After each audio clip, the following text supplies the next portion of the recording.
I got my man Troyman in the building. Pulling caps way back.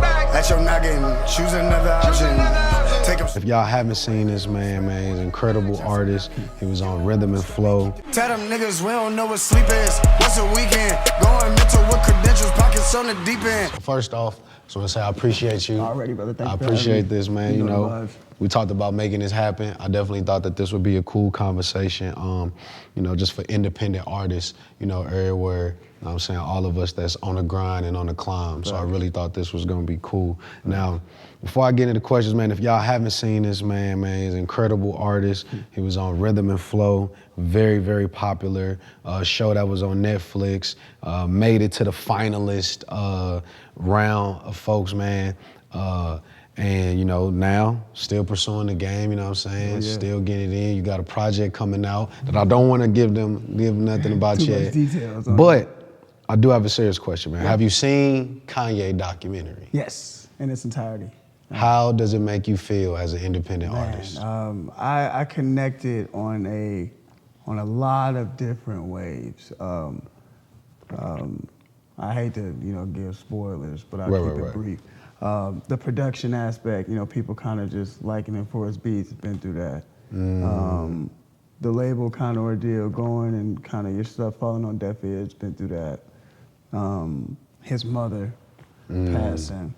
Been through that. So it was just a journey where I was able to go into the times of an artist that I've always appreciated, and just see him turn up, just like actually go into like the behind the scenes, and it just made me like have new like old favorite songs or like my shits again. I'm playing them again and stuff like that. So it was dope. It was a dope documentary. Yeah, no, facts, man, facts. It definitely, it inspired everybody, not just like cats who make music. I think in anything you do. But elaborate on that. I know, like, you know what I'm saying, you said being in the label and, it falling on deaf ears. Yeah. You said you feel like you've been through that? Yeah, I mean, I wasn't necessarily with a label, but, I've gone to literally every label throughout my, my journey. So, any label who has had any notable artist, or even if they've taken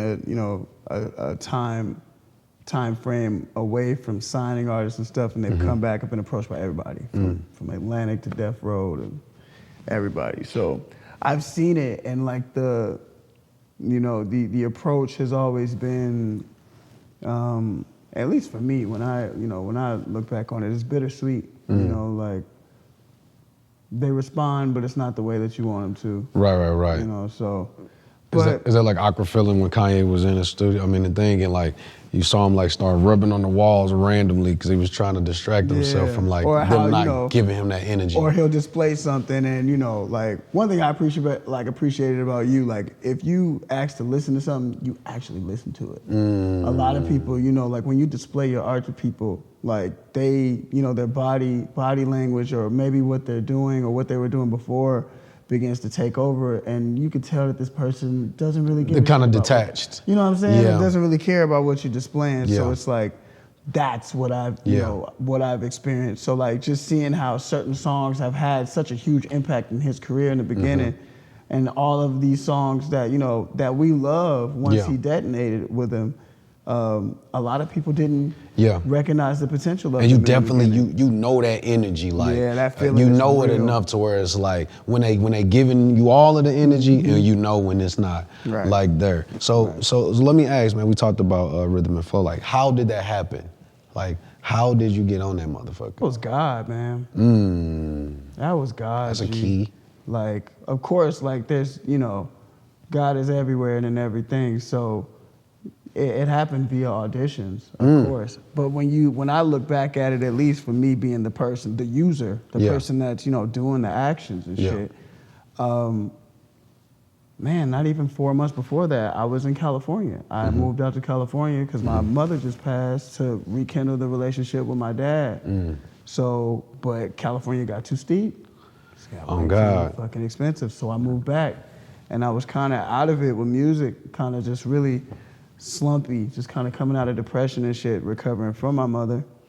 And I told myself I wasn't gonna do any more competitions, but I've been there, bro. So before that, you be doing competitions? Yeah, man. I was on 106 & Park. I did BET's 106 & Park. I was on that twice. You know, yeah. So we've done competitions. Literally, the first half of our the career. Yeah. I mean, that's a part of this grind. Is like, I mean, I think like again, I told you I wanted this convo because independent artists was gonna learn something. Like, and I think a lot of people may shy away from those type of competitions. Like, I did the shit show out here twice. Right.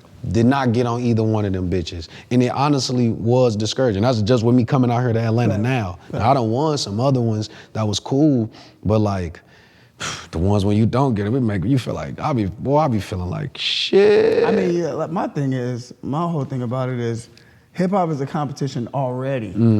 So to be, in a competition within how you competing against everybody naturally, it's a lot. And this was at a point where I didn't have Jay-Z to tell me loss ain't a loss, it's a lesson. Appreciate the pain, it's a blessing. I didn't have those lyrics to like. So when I got the losses, I really felt some fucking type of way. I'm not really trying to do this shit unless I win. Yeah. But looking back, the times that I didn't win, I got the best victories because I realized what not to do anymore, and that shaped me to, those losses, back in the day that I didn't really feel like, continuing to go through was able for me to win the way that I did on the show, you know what I'm saying? So even if it wasn't the full entire W, to me, that was a fucking W. Man, look, to get on that platform, first off, you was on the platform, you was on there for a long ass time, and you made it to the Final Four, which is, when you look up on Google and shit, they talking about, the four. They're not even just talking about the one, because the platform was so big that, all of y'all definitely elevated. Y'all platforms was elevated. Like multiple times I done got hit, like after you might have like posted me or I posted you, and girls like, how you know Troyman? I'm like, oh man. So again, it's just a clear-cut case that your platform was clearly elevated by that. So it's definitely a dub. What's your, I guess, what's like one of your favorite moments from that show? Like from that experience, not the show, the experience. Because you was around some big people, did a lot of cool things. What was your favorite like? I like how it was really realistic. Like it was life. Like as much as we had a schedule and we had to be certain places at certain times, when we were done with the day and I went back to the hotel and I closed the door, if I was excited about winning the challenge, I was able to jump on the bed like a fucking kid, or go. I'd have been in that motherfucker beating my chest. I'd have been going crazy. Like get a bottle and pace yourself because you don't want to wake up hungover. The competition still continues whether you. No matter what you do. Coherent or not, you know what I'm saying? So, but I think that was probably my favorite part, was just realizing that what people are gonna see later on is only half of the equation. Like really there was a lot of moments that we was like, let's say when we won a competition, like the top 8 or something like that, we looked up, we was like, what are we doing tonight? They ain't got that shit on camera. Like there's been a couple nights where we actually went. And Netflix, Netflix held us down. The more you advance, the more they show love. And it just made you, have the competitive nature and love the people that you were surrounded by. But we kept the eye up. Like I love Flawless to death. I love D Smoke. I love London. I love Caleb. And we were collaborative even like with what we were displaying. But we knew at the end of the day, you trying to win. Competition. I'm trying to, I ain't gonna manipulate you because I ain't never been that low, you know what I'm saying? But when it comes down to us trying to win this shit, best man or woman for themselves. And it's like, just the energy was just never tarnished. I feel like was ultimately the greatest part of that experience. For sure. So y'all definitely like at least out of maybe the top 4, or however it worked, y'all probably like had a good bond. Oh, for sure. That's a good bond. I can't lie, man. I kind of predicted the top 5. Like when it was like all 30 of us in the room, we was all there. And I was talking, me and Flawless is chopping it up. He was like, who you think's gonna go? I was like, me and you, of course. I've heard you rap. You're fucking insane. So, and I looked around. I was like, definitely the girl with the black and white hair. I was like, her image alone is. Yeah. was like, the guy that raps in Spanish. Oh, you had already known. Please watch out for the teacher. That's from Inglewood, because he is a champion. He's lit. I honestly said, Sam, be yourself, because he's diverse and he's the only white guy. Hilarious. I'm like, he's gonna. They gotta, that's good for TV. Man, look, it's good for TV. TV. You gotta give it to him. Gotta do it. So and Caleb, I predicted those 6, and sure enough, it worked out how it worked out. It worked out how it worked out. We looked up at the video challenge, and Flawless had kind of just had an epiphany. He came back to it. He was like, man, you told me this shit before anybody went home. You told me these 6 would be the 6. I'm like, and I didn't realize it. I had to remind myself, like, holy shit, I did. So. How is this grind now? Like, you know what I'm saying? Because there's got to be there's 2 different arenas when, like, everything is going on. And now it's like, all right, the platform has subsided a little bit. And now it's like, you get to take that and you get to run with it. But how is it now? Like, it's hard. It's harder. Before the show, before I popped out on the show, I've been rapping my whole life. A lot of the material that I have made, a long time ago has not been heard by a lot of people. It's been people that have heard my music that maybe I went to high school with, or, the people that were making music back in the day at that time. But for the most part, I had 3,000 followers, dude, before the show popped off. That's where, it was. And I knew half of them. Half of them was like people I went to high school with, or older coworkers, or, maybe people I met at shows, but it was way more tight-knit. But then when I did the show, you in front of the world. Not only that, when we did the show, though, after it was done, there was a time period that we had to wait. It was almost like 9 months so I did the show, realized I was a finalist, had to come back home, couldn't tell anybody. Oh, man. Right? Couldn't tell a soul. Essentially, the show is not granting you any opportunities right now because you can't tell nobody that you did it, and it's not out. So I had to go back to work. Okay? Had to go back to work. We had to go back to the smoke shop. I had a promotion that I was promised way before. When I came back, they act like he was gone. He was gone. Yeah, he was out there. Yeah. I left. Immediately left. Started lifting. I was lifting for like 4.5 months when I had to wait. Shit was tough. Then the show came out, and everything changed. I mean, it happened like overnight. It was 3,000 turned to like 10,000 followers overnight. 10,000 turned to 45 overnight. I'm just watching all these shits come in. I'm like, holy fuck. You can't even, like, your phone probably burnt the fuck up. I mean, overnight, thank God for the Do Not Disturb feature. Hilarious. I mean, thank God for it. Your shit was just going crazy. Man. Damn. I'm thankful now that it's hard. I'm thankful it's a bittersweet feeling now because it's calm, Right, I've taken a little time off, so, and I've, lost followers. People were like uninterested, but it's been bots, all different kind of shit. So it's like, when you realize it, like, I gotta get this pot bubbling again. You know what I'm saying? The buzz, and I'm thankful that the buzz with the show died with the show. You know what I'm saying? Like now, I love that people love. Like I can go in a grocery store, and if people love hip hop enough, a person can point me out at the fucking, the seafood aisle, which is great. I love it. Fire. You know what I'm saying? But I'll need you to know me. For me. For real, not the show. Not me from being that guy from the show. And so is that why you say it's harder? Because like, are you having to find yourself as an artist working to separate yourself from the thing that the show is? It's like you've been placed on a, how do I put this? If I can say, and I don't mean this as a bad thing, I think it's good, but that's like the blackest, dopest version of American Idol you could possibly have. Essentially. That's what it was. But it's the dopest. I mean, Diddy and them tried it. Didn't quite work out. Right. This was that shit. Yeah, it was done right. And this was that shit. That was Jesse Collins Entertainment. The person that you guys, a lot of people don't pay attention to because they're always I heard about that name. Jesse Collins, the truth, huh? Jesse Collins just did the last 2, if not 3, Super Bowls. He did this. Dr. Dre, Snoop Dogg, Kendrick. That person. And then he did the one with The Weeknd. And I want to say he did the one before that. Wow. He's responsible for Rhythm and Flow. That's his show. That's man. his show. You know, shout out to Jesse Collins, man. That's my dog. Yeah, gotta be, man. That's my I dog too. I don't even know you, him, Jesse. I fucks with you. Let me tell you an interesting story about Jesse. I'm listening. We were in the show. We was killing the show. You know what I'm saying? Just going through. And Jesse was cool. He was like that older brother. Like he, you know what I'm saying? He would crack jokes with you. He just wanted your energy to be high throughout the filming of it.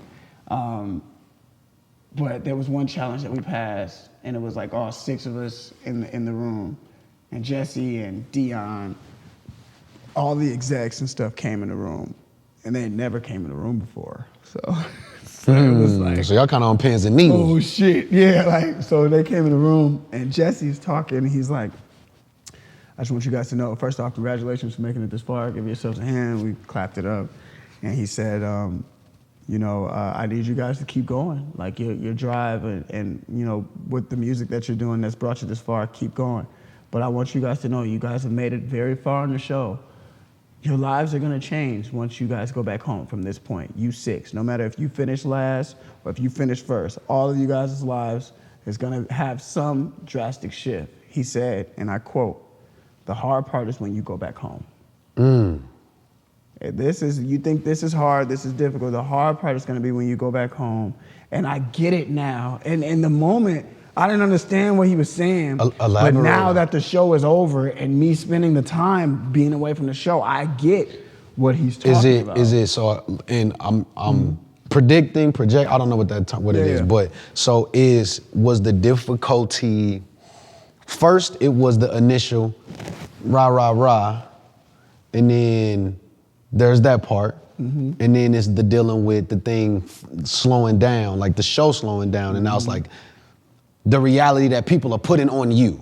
Like they basically put 2 different realities on you. Right. It was the one when you first got out and it was crazy, and now like the reality where it is that, am I in the right place? Or explain Relatively, it to me. yeah. It's you recognizing that majority of your fan base is from that, you know, from this platform. So that's how they're gonna remember you until you do something memorable again that has nothing to do with that show. Fuck. That's the hard part That's I'm talking about. You see what I'm saying? That's the part that I'm like, and it's fine.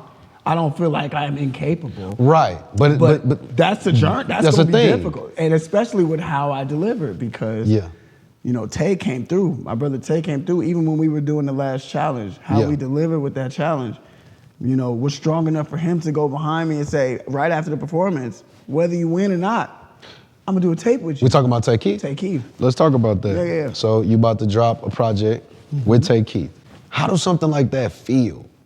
Like, you know what I'm saying? Like, one thing I'm big on feelings, you know what I'm saying? Like, and how shit make me feel, because it's always memorable. But like, being in that type of position where Tay would do 15 fucking records, and he got some bangers on there. How did that make you feel? Man, honored. Tay is my dog, man. Tay. Is he cool? He's a great person. He's a great person. His soul is real. He is a man of his word. You know what I'm saying? That's important, especially in this game. He delivered. You know what I'm saying? He delivered. When it came down to it, when we first was done with the show, we you know what I'm saying, exchanged contact, but Tay was on a fucking roll, like fresh after the show, you know what I'm saying? The production aspect that he picked up after that, it was like, you know, crazy. So he sent me what he could. He sent maybe 6 beats at first, and I recorded the 2 of them, you know, 2, 3 of them, sent it back. When I sent that back, he sent like 12 beats, 12 beats. So I'm like, all right, now here we go. You know what I'm saying? I really with that, he kind of really got the vibe of where I was going. It was like, you could kill this. Sent it again, sent him some more stuff. He sent me some more shit. So Tay, like by the 3rd batch of beats that he sent me, I knew we had something.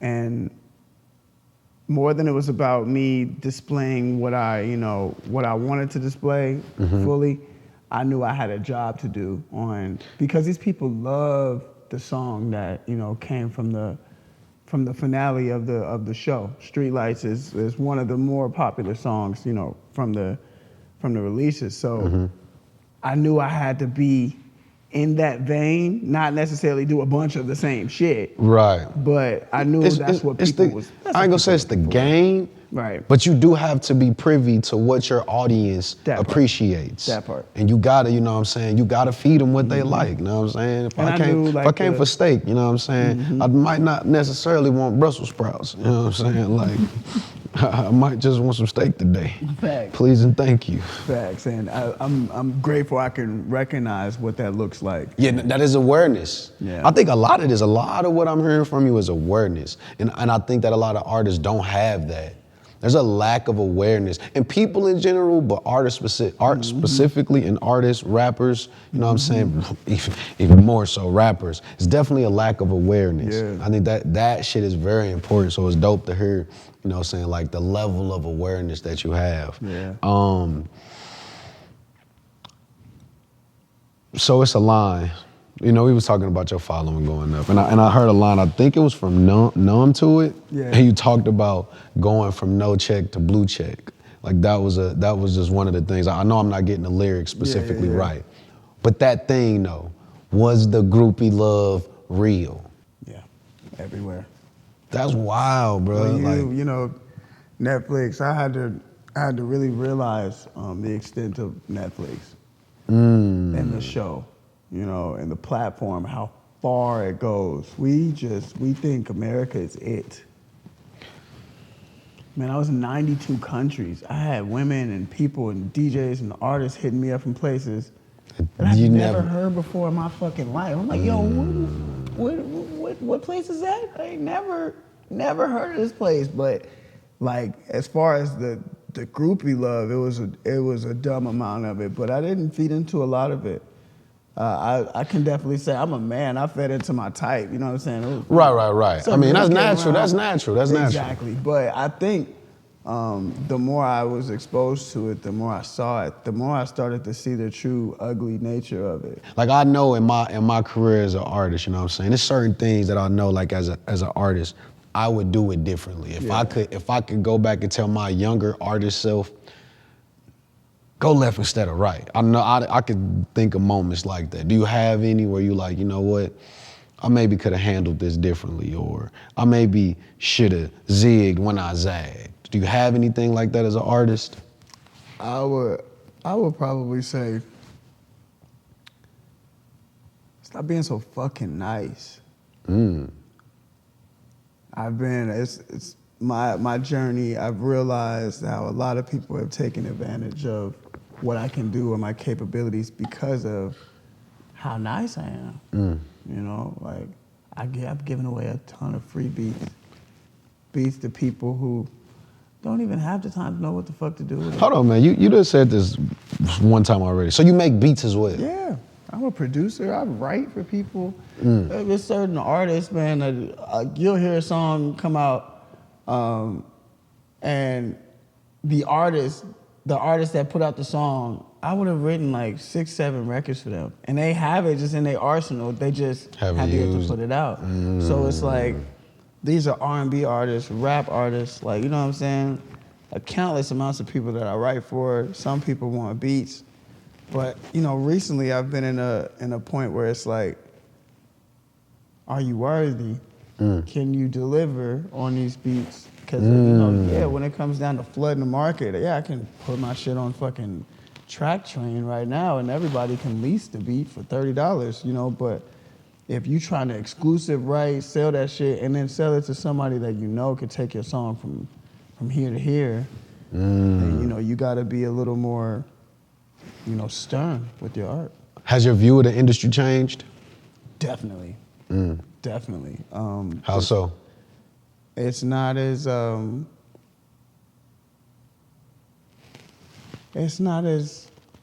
they don't give a fuck about your talent.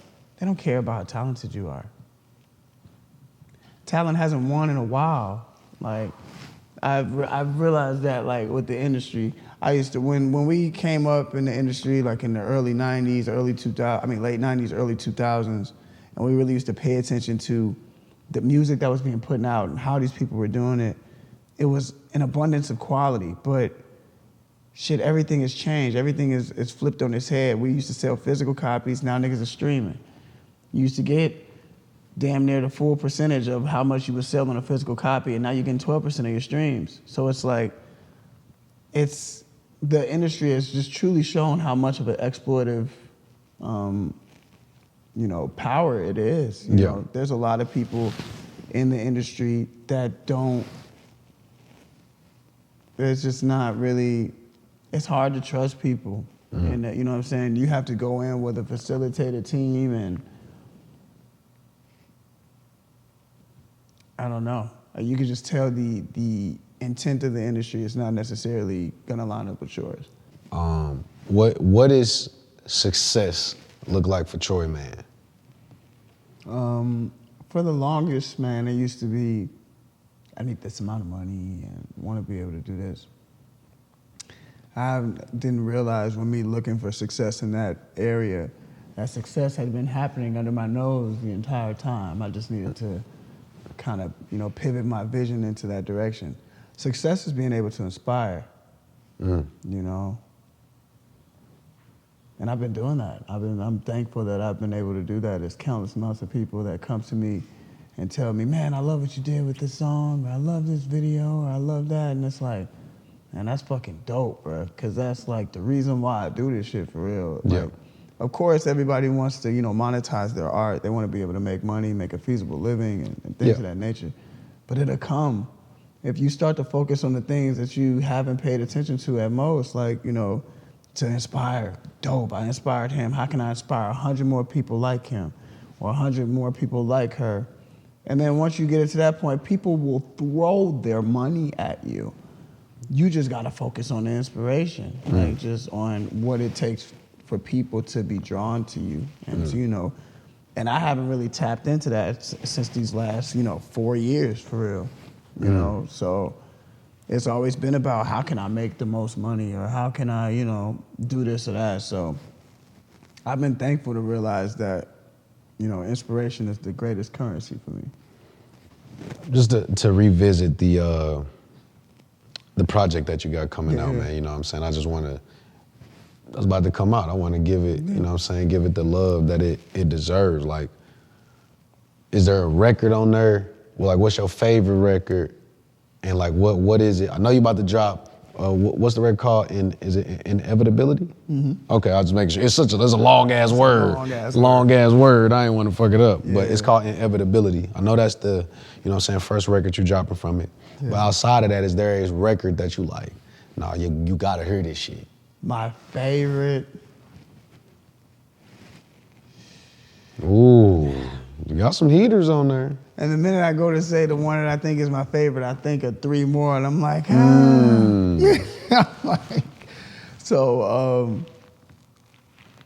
don't know, man. I don't know. I'd hate to say a title and feel some type of way about it later. I feel that. I'm gonna say let me just put it this way. This is by far my favorite project that I've done. That's your favorite one you done put out? This is my favorite one I'm about to release. How do you see yourself, you know what I'm saying? This is the 5th one now. Like, how do you feel like is there a difference? Like, where you were and you are where you are, but like, what's the difference? When I made April my first project that I put out, that was me in San Francisco. That was that pre or post? What? Pre or post show? Pre-show. Okay. It was pre-show. So I was in San Francisco when, fresh after my mom passed. So. Well, you strong as shit. Man. I'm gonna tell you that, bro. You strong as shit. Thank you, brother. I mean, being strong is just meaning it's okay to be weak. I feel like I haven't been. Key. The people that think I'm strong, they haven't seen my weak side. Man, but no, in all actuality, bro, you strong as shit. You are definitely. Oh, I remember that. I said, okay. Yeah.